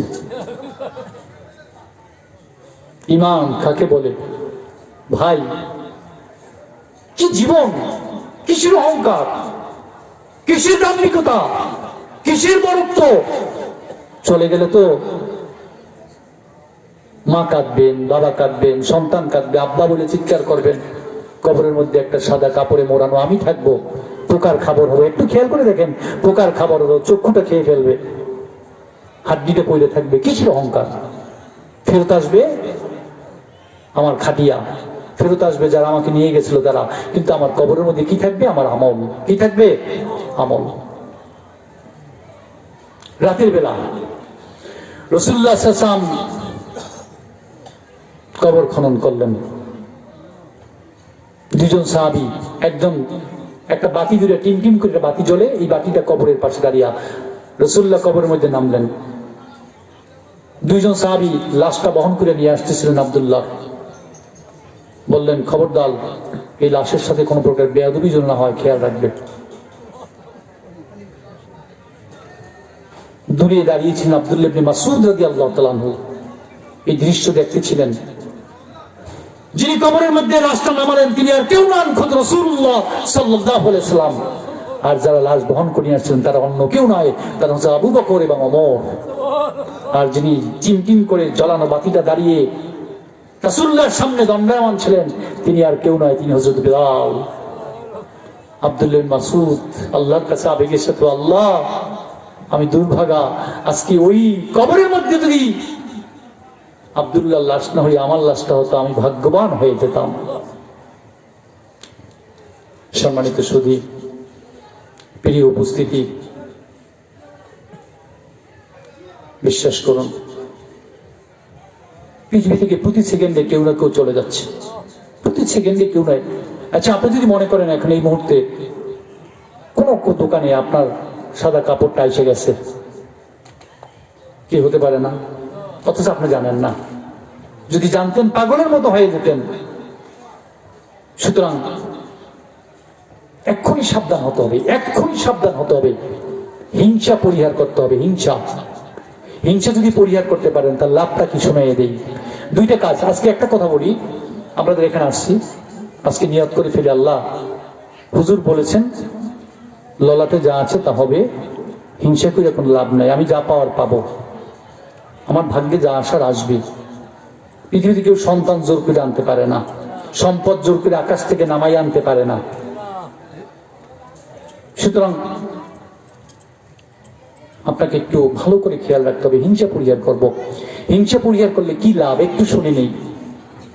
হযরত সাদ ইবনে আবি ওয়াক্কাস রাদিয়াল্লাহু তাআলা আনহুর নাম শুনেছি, আশরায়ে মুবাশশারা অন্তর্ভুক্ত। একদিন মসজিদ নববীর মধ্যে রাসূলুল্লাহ বলেন, কিছুক্ষণের মধ্যে এই দরজা দিয়ে যেই লোকটা ঢুকবে, দুনিয়ায় যদি তোমরা কেউ জান্নাতি দেখতে চাও সেই লোকটাকে দেখে রাখো। হযরত আবু মুসা আশআরী রাদিয়াল্লাহু তাআলা বলেন, আমি চাতক পাখি নেই তাকিয়ে রইলাম, রাসূলুল্লাহ কাকেই সুসংবাদ দিলেন। কিছুক্ষণ পর দেখলাম ওই দরজা দিয়ে ঢুকলেন হযরত সাদ ইবনে আবি ওয়াক্কাস রাদিয়াল্লাহু তাআলা। ঠিক দ্বিতীয় দিন একই সময় রাসূলুল্লাহ আবার বললেন, কিছুক্ষণের মধ্যে এই দরজা দিয়ে যে লোকটা ঢুকবে, দুনিয়ায় যদি কেউ জান্নাতি দেখতে চাও তাকে দেখে রেখো। হযরত আবু মুসা আশআরী বলেন, আজকেও আমি চাতক পাখি নেই তাকিয়ে রইলাম, আমি হতভাগা কেন হলাম না সেখানে। আজকেও দেখলাম ঠিক সেই সাদ ইবনে আবি ওয়াক্কাস প্রবেশ করলেন। তৃতীয় দিন আবার একই ঘটনা। আমি খুব ঈর্ষাপরায়ণ হয়ে গেলাম। আমি সাদ ইবনে আবি ওয়াক্কাসের বাড়িতে গেলাম, বললাম, ভাই আমি যদি তোমার বাড়িতে মেহমান হই তুমি কি বাধা দিবে? অসম্ভব, তোমার মতো একজন জলিলুল কদর সাহাবী আমার বাড়িতে মেহমান হবে, আমি তাকে বাধা দেবো কি মনে করলে? হযরত আবু মুসা আশআরী রাদিয়াল্লাহু তাআলা বলেন, আমি রাতের বেলা জেগে জেগে তাহাজ্জুদ পড়তাম, জেগে জেগে তাহাজ্জুদ পড়তাম, কিন্তু সাদ ইবনে আবি ওয়াক্কাস রাদিয়াল্লাহু তাআলা ঘুমিয়ে থাকতেন। ওনাকে দেখতাম, উনি যখন আড়মোড়া দিয়া ঘুমের মধ্যে এক পাশ থেকে আরেক পাশে যেতেন, উনি শুধু মুখে বলতেন সুবহানাল্লাহ আলহামদুলিল্লাহ লা ইলাহা ইল্লাল্লাহু আল্লাহু আকবার।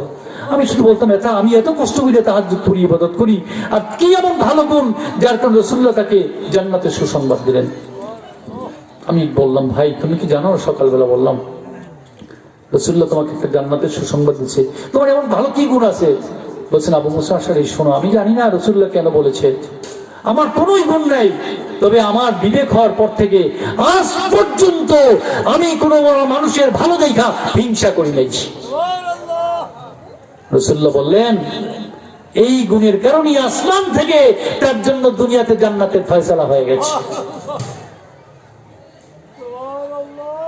হিংসা করবেন না। ঈমান একটা মহান বদৌলত, নিয়ামত। জীবন তো চলেই যাবে, ঠিক না? এই আত্মাটা তো চলে যাবে, আমাকে তো আল্লাহর কাছে ফিরে যেতেই হবে। আপনাকে একটু প্রশান্তি দেওয়ার চেষ্টা করি। রাসূলুল্লাহকে দেখি নাই, রাসূলুল্লাহকে দেখার জন্য আল্লাহর কাছে দোয়া করবেন, আল্লাহুম্মা রযুকনি জিয়ারাতান নবী সাল্লাল্লাহু আলাইহি ওয়াসাল্লাম ফি রুয়া। আল্লাহ রাসূলুল্লাহকে আমাকে স্বপ্নে দেখায় দাও, আল্লাহ কবুল করে ফেলবেন। রাসূলুল্লাহ একদিন সাহাবায়ে কেরামদের সম্মুখে বললেন, আমার ছেলে যায়েদ কোথায়? যায়েদ ইবনে হারিসা, পালক সন্তান, আপনারা জানেন।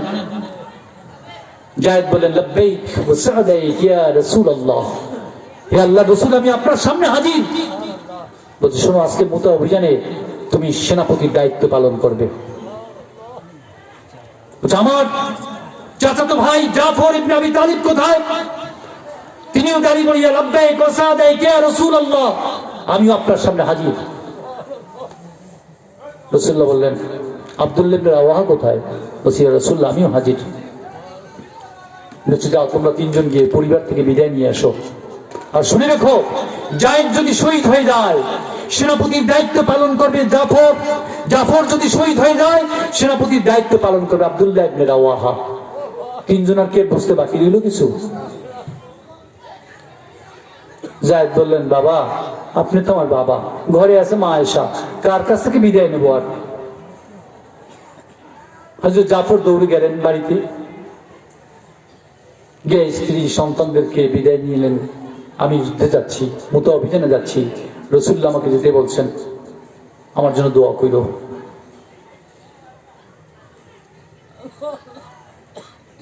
স্ত্রী সাথে সাথে হাত তুলে বললেন, আল্লাহ, আমার স্বামীকে তুমি আমার কাছে ফিরে আইনা দিও, আমার স্বামীকে তুমি গাজী করে ফিরে আইনা দিও আল্লাহ। সাথে সাথে কোষ যুক্ত তরবারিটা খুলে কোষ মুক্ত করে তরবারির উল্টা দিক দিয়া তার স্ত্রীর বাহুর মধ্যে মৃদু আঘাত করলেন। বলছে, উল্টা দোয়া কইল না, আমার আগে একজন সেনাপতির নাম ঘোষণা হয়েছে, আমার পরে একজন সেনাপতির নাম ঘোষণা হয়েছে, নিশ্চিত থাকো আজকের এই অভিযানে আমি নিশ্চিত শহীদ হয়ে যাচ্ছি। এটা শুনে কোন স্ত্রী স্বাভাবিক থাকতে পারে? এবার স্ত্রী কবুতর জবাই করলে যেমন জবাইয়ের শুরুতে পাখা ঝাপটায়, এবারে পাখা ঝাপটানো শুরু করলো, সন্তানরা আব্বা আব্বা বলে চিৎকার করা শুরু করলো। এবার ঘোড়ার উপর উঠে এমন জোরে দৌড় দিল, কে পাখা ঝাপটাচ্ছে আর কে আব্বা আব্বা বলে চিৎকার করছে। এক মুহূর্তের জন্য পিছনে তাকিয়ে দেখলেন না, চির বিদায় দিয়ে চলে গেলেন। আব্দুল্লাহ ইবনে রাওয়াহা ঘরের বাইরে থেকে শুনতে পেলেন তার স্ত্রী কোরআনে কারীম তেলাওয়াত করতেছেন। ঘরের বাইরে থেকে বলছেন, আসসালামু আলাইক ইয়া যাওজাতি, হে আমার স্ত্রী, তোমাকে সালাম। বলছে, আসেন, ঘরের মধ্যে আসেন। বলছেন, আমি ঘরের মধ্যে যাব না। বলছে, আমি তো আপনাকে ভালো করে দেখিও নাই, আপনি মদিনার সুদর্শন একজন পুরুষ, ধনী আনসার সাহাবী, একটু দেখবো, আপনাকে ভালো করে দেখি নাই। বলছে, না, আমাকে রাসূলুল্লাহ যুদ্ধে যেতে নির্দেশ দিয়েছেন। বলছে, বিশ্বাস করুন, রাসূলুল্লাহ যেহেতু বলছে, আপনার সাথে আমি মন থেকে কোনো আকর্ষণই দিকে দেখাবো না। বলছে, না, তুমি অপেক্ষায় থাকো, রাসূলুল্লাহ আমাকে যেতে বলেছে, আমি ঘরে ঢুকবো না। যদি আমার অপেক্ষায় থাকতেই পারো, তাহলে তোমার সাথে আল্লাহ রাব্বুল আলামিন কিয়ামতের দিন আমাকে দেখিয়ে দেবেন। স্ত্রী চিৎকার বলছেন, আমি অপেক্ষায় থাকবো, কিন্তু কিয়ামতের দিন আমার স্বামীকে আমি তো চিনতে পারবো না, একটু দেখে রাখি, নয়নটা দেই জুড়ে একটু দেখে রাখি আমার স্বামীটাকে, ভালো করে দেখবো, ভালো করে দেখতে পারিনি। বলছে, তাই যদি হয় তাহলে অপেক্ষায় থাকো। স্ত্রীর সাথে রাজি হয়ে বললেন, ঠিক আছে, আমি অপেক্ষায় থাকলাম। হযরত যায়েদ শহীদ হয়ে গেলেন। হযরত জাফরের ডান হাত কেটে দেওয়া হলো, বাম হাত দিয়ে তরবারি উঁচু করে ধরলেন। বাম হাতটা যখন কেটে দেওয়া হলো, দুইটা হাত কাটা দিয়া তরবারিটা ধরে রাখলেন, তরবারিটা উঁচু, আব্দুল্লাহ ইবনে রাওয়াহা দৌড়ে গেলেন, গিয়ে বলেন, আব্দুল্লাহ, সাহাবীদেরকে আর রাসূলুল্লাহকে আমার বিদায় সালাম দিয়ে দিও, আমি দুনিয়া থেকে চলে যাচ্ছি, কারণ আমি এই মুহূর্তে নাক থেকে জান্নাতের ঘ্রাণ পাচ্ছি। এই মুহূর্তে আমার নাক থেকে আমি জান্নাতের ঘ্রাণ পাচ্ছি। চলে গেলেন। রাতের বেলা আব্দুল্লাহ স্বপ্নে দেখলেন হযরত জাফর জান্নাতের মধ্যে সবুজ কাপড় পরে ফেরেশতাদের সাথে দৌড়াচ্ছেন আর ঘুরতেছেন। আব্দুল্লাহ জিজ্ঞেস করলেন, জাফর, তুমি দুই জান্নাতে কি পেয়েছো? বলছেন, আল্লাহর কাছে যা দুনিয়ায় কামনা করি নাই তার চেয়ে বেশি কিছু পেয়েছি। বলছে, আল্লাহর কাছে কিছু চাইছো? বলছেন, আল্লাহর কাছে বলছে, আল্লাহ, তুমি আমাকে আবার দুনিয়ায় পাঠিয়ে দাও, আমি আবার কাফিরদের বিরুদ্ধে সংগ্রাম করি, আবার শহীদ হই, আবার সংগ্রাম করি, আবার শহীদ হই। কেমন তামান্না! অথচ দুনিয়ায় থাকার জন্য আমি আপনি কত চেষ্টা করছি, কয়টা বাড়ি করব, কয়টা গাড়ি করব, কতটা কি করব, সন্তানকে কি করব না করবো, এই চিন্তায় বিভোর। সব নিজের জীবনের হিসাবটা বুঝে নেই। আমার সত্য কথা আমি বলেই যাব, নবীওয়ালা জিন্দেগি পালন করি, নবীওয়ালা পরিবার গঠন করি, নবীওয়ালা সন্তান তৈরি করি। ও আনফুসাকুম ওয়া আহলিকুম নারা, নিজে বাঁচো, সন্তানকেও বাঁচাও, নাহলে এই সন্তান কিয়ামতের দিন আমার কাছে প্রতিশোধ নেবে যে বাবা তুমি আমাকে দিনের দীক্ষা দাওনি, সুশিক্ষা দাওনি। এই জন্য সকল শিক্ষার পাশাপাশি অবশ্যই দিনদারি শিক্ষা দেবে ইনশাআল্লাহ।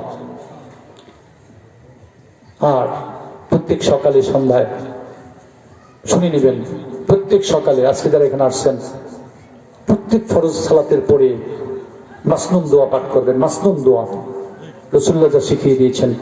হযরত সামুর ইবনে জুনদুব রাদিয়াল্লাহু তাআলা আনহু বলেন, রাসূলুল্লাহ প্রত্যেক সকালবেলা মসজিদে নববীতে ফরজ নামাজ পড়ে আমাদের দিকে ফিরে বসতেন, বলে মাসনুন দোয়া পড়তেন, এরপর দাঁড়াতেন, এরপর বলতেন, আচ্ছা তোমাদের মধ্যে কেউ কোনো স্বপ্নে দেখেছো কি রাত্রিবেলা? যদি আমরা কোনো স্বপ্নে দেখতাম তাহলে তিনি স্বপ্নের ব্যাখ্যা বলে দিতেন। একদিন তিনি জিজ্ঞেস করলেন, আজকে রাতে কেউ কোনো স্বপ্নে দেখেছো? আমরা সবাই বললাম, না, আজকে কেউ আমরা কোনো স্বপ্ন দেখিনি। রাসূলুল্লাহ বলেন, আমি একটা স্বপ্ন দেখছি। আমরা আবেগে বললাম, ইয়া রাসূলুল্লাহ, আপনি আপনার স্বপ্নের কথা একটু বলে দেন। বলছে, আমি দেখতে পেলাম দুইজন লোক আইসা আমার দুই বাহু ধইরা একটা উন্মুক্ত প্রান্তরে নিয়ে গেলেন। আমি গিয়ে দেখলাম উন্মুক্ত প্রান্তের মধ্যে একটা লোক উপবিষ্ট বসে আছেন, আর একটা লোক লোহার কাকন দিয়ে আঁকড়া দিয়ে এই গালের মধ্যে এমন জোরে টান মারছেন, মগজ সিটে উপরে টকবকের উপর চলে যাচ্ছে। আমি দুইজনকে জিজ্ঞেস করি, এই লোকটাকে শাস্তি দেওয়ার হেতুটা কি, কারণটা কি? বলছেন, সামনে চলেন, পরে বলবো। আবার আমাকে নিয়ে সামনে যাওয়া হলো। আমি গিয়ে দেখলাম একজন লোক শায়িত অবস্থায় আছেন, একজন লোক শায়িত অবস্থায় আছেন। একটা লোক তার মাথার উপরে জোরে জোরে পাথর মারতেছেন। পাথরটা ছিটে যখন দূরে চলে যাচ্ছে, এই যে টোকাইয়া আনার আগেই যখন তার মাথার মগজ বের হয়ে যায়, আগের জায়গায় সেট হয়ে যায়। আমি বললাম, এই লোকটাকে শাস্তি দেওয়ার কারণটা কি? বলছেন, সামনে চলেন, পরে বলবো। কিছু দূর যাওয়ার পরে গিয়ে দেখলাম একদল যুবক যুবতী চুলার মধ্যে, আগুনের মধ্যে, যে আগুনগুলো নান রুটি তৈরি করে, যার নিচের দিক থেকে প্রশস্ত, উপরের দিকটা সরু, এই আগুনের লেলিহান শিখা যখন উপরে চলে আসে, এই নগ্ন দেহে যুবক যুবতীর উপরে চলে আসে, আগুন যখন ক্ষীণ হয়ে যায় তারাও নিচে চলে যায়। আমি জিজ্ঞেস করলাম, এই লোকগুলোকে শাস্তি দেওয়ার কারণ কি? বললেন, সামনে চলেন, পরে বলবো। গিয়ে দেখলাম একটা নদীর খরত স্রোতা, যেখানে রক্তের খরস্রোতা নদী, সমস্ত নদীটা রক্তের, তার সম্মুখে একটা লোক সাঁতার কাটতেছে। সাঁতার কেটে যখন কিনারে আসতে চায়, আর একটা লোক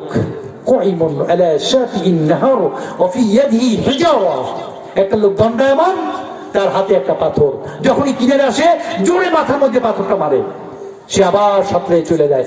আমি ফেরেশতাকে আমি লোকজনকে জিজ্ঞেস করলাম, একে শাস্তি দেওয়ার কারণটা কি? বলছে, সামনে চলেন, পরে বলবো। গিয়ে দেখলাম একটা বিশাল বৃক্ষের নিচে একটা লোক, একজন লোক, তার চতুর্দিকে ছোট্ট ছোট্ট শিশু, কিশোর, বালক, বালিকা, তার দূরে আরেকটা লোক আগুন জ্বালাচ্ছে, দাউ দাউ করে জ্বলছে। এই গাছটায় কাছে নিয়ে আমাকে গাছটার উপর উঠানো হলো, উপর উঠে একটা বাড়ির মধ্যে নামানো হলো। এই সুন্দর বাড়িটার মতো দুনিয়া আমি সদৃশ্য বাড়ি একটাও দেখি নাই। সেখানে ছিল শিশু, কিশোর, যুবক, বৃদ্ধ।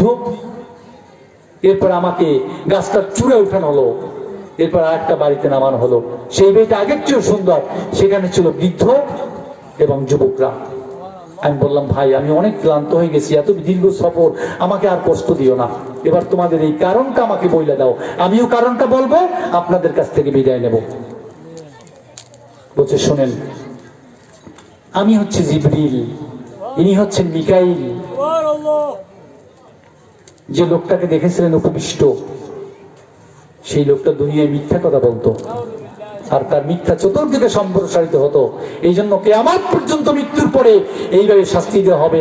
আজকে বলেন, মিথ্যা কথা বলবো না ইনশাআল্লাহ, ইনশাআল্লাহ। আর যে লোকটা ছিল সাইত, যাকে পাথর মারা হচ্ছিল, সেই লোকটা রাতের বেলা কোরআনে কারীম তেলাওয়াত করতো না, আর দিনের বেলা কোরআনের আইনও মেনে চলতো না। আবার কেউ যদি তেলাওয়াত করতো, সে এটা আমল করতো না, এই জন্য তাকে শাস্তি দেওয়া হচ্ছে। কোরআনে কারীম তেলাওয়াত করার চেষ্টা করতে হবে বিশুদ্ধভাবে ইনশাআল্লাহ। তৃতীয়, যে যুবক যুবতী দেখলে তারা ছিল বেবিচারী, বেবিচার করবো না ইনশাআল্লাহ। চতুর্থ, যাকে দেখছিল নদীর মাঝখানে এসেছিল সুদখোর, সুদী কারবারে জড়িত হব না ইনশাআল্লাহ। আর যে লোকটাকে বসা দেখেছেন, তিনি হচ্ছেন ইব্রাহিম খলিলুল্লাহ। আর যাদেরকে দেখছিলেন তারা হচ্ছে আদম সন্তান। আর যাদেরকে দেখেছিলেন প্রথম গাছের নিচে সুদৃশ্য বাড়িতে, এরা হচ্ছে দুনিয়ার সকল সাধারণ মুসলমান। আর দ্বিতীয় গাছে যাদেরকে সুদৃশ্য বাড়িছিলেন, তারা হচ্ছে আল্লাহর রাস্তায় যারা জীবন দিয়েছে তারা। এরপর আমাকে বললেন, আপনি একটু আকাশের দিকে তাকান। আমি তাকালাম, তাকিয়ে দেখি একটা মেঘমালা, সাদা সাদা মেঘমালাতে। জিবরিল বললেন, ওইটা হচ্ছে আপনার বাড়ি। আমি বললাম, আমার বাড়িতে আমাকে পাঠিয়ে দাও। বলছে, না, দুনিয়ায় তোমার আরো কিছু সময় আছে, সময় যখন শেষ হয়ে যাবে তুমি তোমার বাড়িতে চলে যাবে। সর্বশেষ ভাইয়া, বাবা, সন্তান তুল্য আমার যুবক ভাইয়েরা, হাত জোর করে বলছি, হাত জোর করে বলছি, সালাত ত্যাগ করো না। রাসূলুল্লাহ মৃত্যুর সময় মুখ থেকে কি বের হয়ে আসছিলেন বলেন তো? আসসালাত আসসালাত ওয়া মা মালাকাত আইমানুকুম। হে আমার উম্মতরা, নামাজ ছাইরো না, হে আমার উম্মতরা, নামাজ ছেড়ো না, আর অধীনস্থদের সাথে ভালো ব্যবহার করবে। আল্লাহ তাআলা আমাদেরকে নামাজি মানুষ বানাক, রাসূলুল্লাহর খাঁটি উম্মত বানাক। আর আল্লাহ ছাড়া কোনো ব্যক্তির কাছে সাহায্য চাইবো না, শিরক করবো না।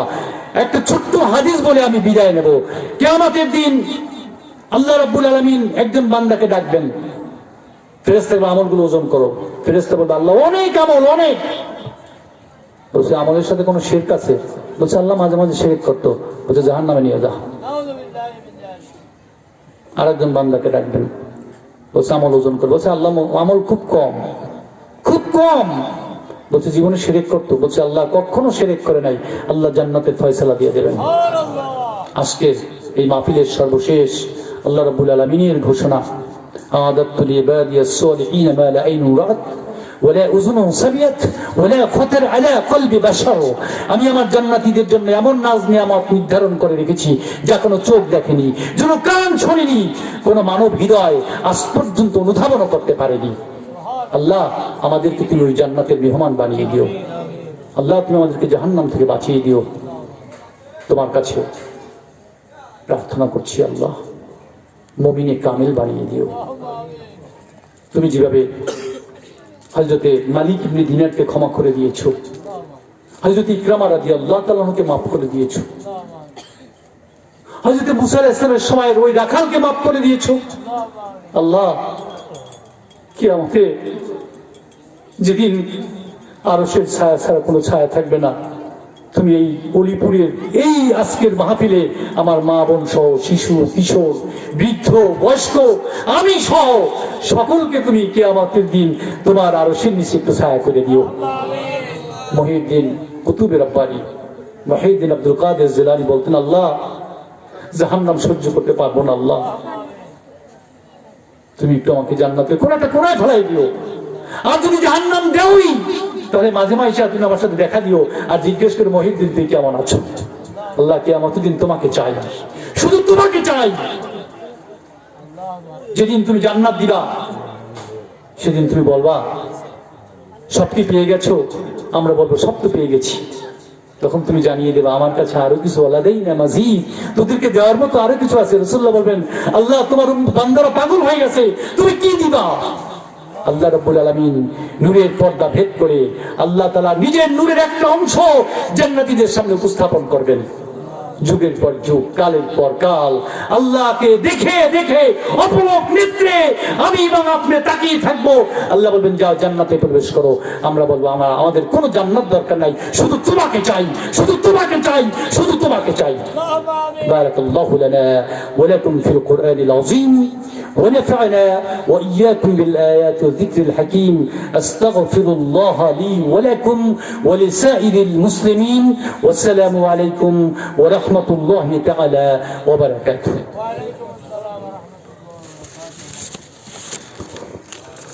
ধন্যবাদ হুজুরকে গুরুত্বপূর্ণ বয়ান নসিহত পেশ করা।